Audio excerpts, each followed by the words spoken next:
Hello everybody, welcome back to the Nibiru channel. It is November 14th, 2016. We wanted to bring you the third update on the New Zealand quakes. This is a discussion with a seismologist. This is a follow-up report to the earthquake and tsunami in New Zealand on Monday, November 14th, 2016.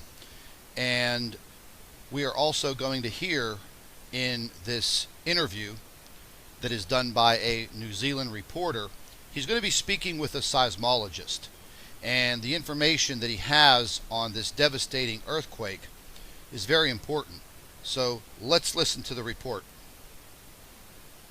Scientists investigating last night's earthquake say it faulted in much the same way as Christchurch's devastating February 2011 quake. Joining me now is GNS seismologist John Ristow. John, before we get into the way it faulted, give us the latest on what actually happened with this quake. Well, the latest thing that we can see is there actually were two earthquakes. There was one to the south, which was near Kaikoura, which was what we call a reverse faulting earthquake. So it's an earthquake where you get the ground goes like this. So one side goes up relative to the other. And to the north, you had one that we call a strike-slip earthquake. So the two fault planes moving like that, side to side. We don't know what the relative sizes were of the two earthquakes. You know, if they were roughly the same size or if one was bigger than the other. We're still looking into that. So John, you can confirm there were two earthquakes in different places that happened pretty much simultaneously. Yes, that's what we appear to see. That's what is most consistent with all the data that we have. Now, when we say it was a 7.5 magnitude at 15 kilometres deep, which of the two earthquakes does that refer to? Well, the 7.5, the magnitude, will refer to kind of the whole thing, but the actual location and the depth is going to refer to the first earthquake. So in this case, the one that was near Kaikoura.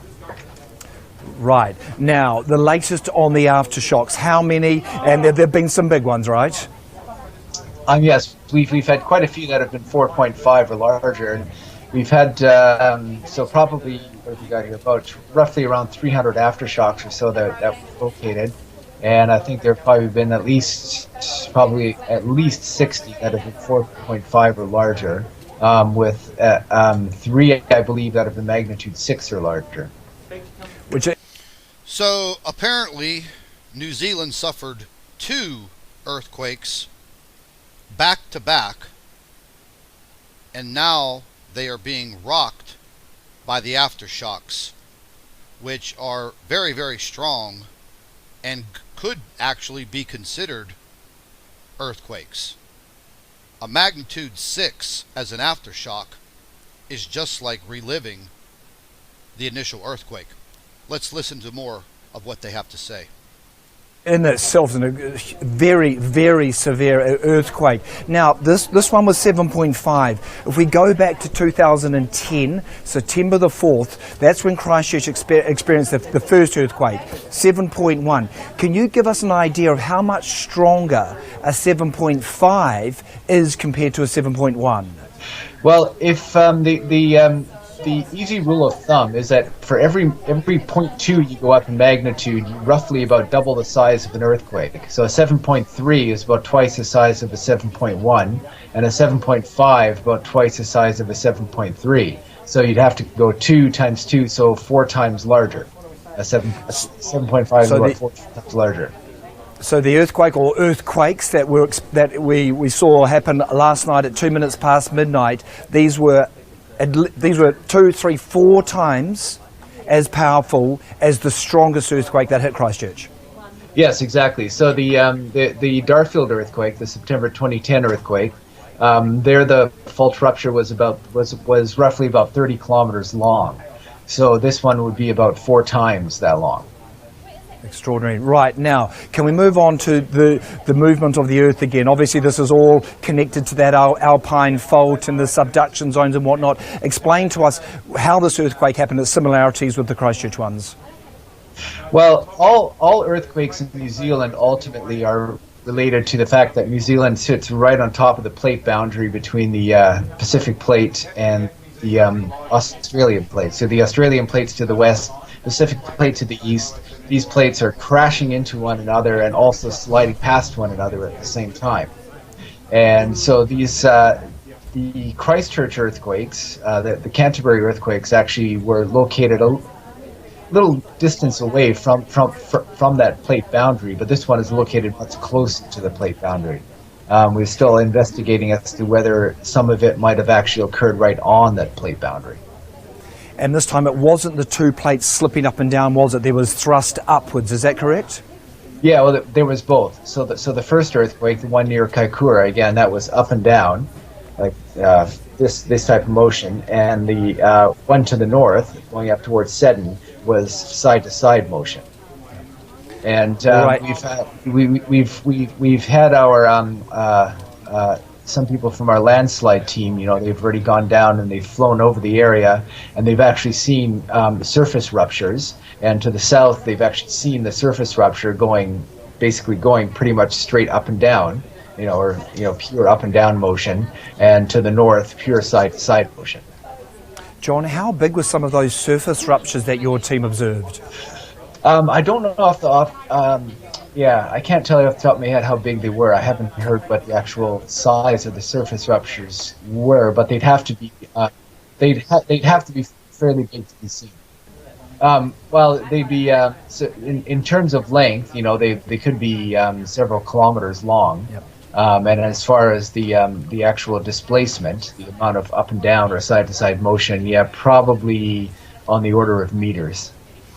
So apparently, the two devastating earthquakes in New Zealand were two totally different types of earthquakes, such as the seismologist is stating, a side to side earthquake and an up and down pushing on the tectonic plates.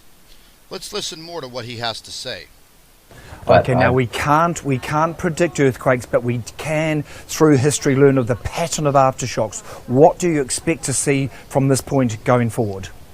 Well, the most likely scenario that a typical aftershock sequence is that the largest aftershock is roughly about a magnitude unit smaller than the main shock, and I think we've already had an aftershock that was about 6.5. 6.5. So we've had that one that's about a magnitude unit smaller, and then you usually get about 10 times that many that are another magnitude unit smaller, so around the 5.5 range, and so on. So I think at the moment everything's sort of playing out like a typical aftershock sequence. However, there is still a strong likelihood, or a strong possibility that there could be another earthquake roughly of similar size near this one. That's something that we can't rule out yet, and the probabilities for that are still, I think, fairly high. So they are actually calling for, or predicting, or forecasting, whatever word salad you want to use on this. They're basically saying that New Zealand should definitely prepare and watch out, because there is an imminent threat of another magnitude 7 or greater earthquake. Let's listen more. Roughly 20% or so in the next week, something like that. All right, John Ristow, we'll let you get back to analysing the data coming in, and we will cross back to you if any of these large aftershocks do in fact hit. Thank you so much. Well, there you go, ladies and gentlemen. That gives you a detailed analysis from a seismologist of what actually happened in New Zealand. My thoughts are that within the next 24 to 48 hours, they may be under the gun again with a much stronger earthquake or something similar to what occurred on Monday, November 14th, 2016. I'd like to thank all of our Nibiru watchers. You guys do a fantastic job. Would also like to thank you for your loyal subscribership. You can continue to email your photographs and your video to NibiruPlanetX2016@gmail.com. And don't forget to share our videos with your friends and family members on Facebook. and subscribe to the Nibiru channel for all of our current updates. And like I always say, keep an eye in the sky.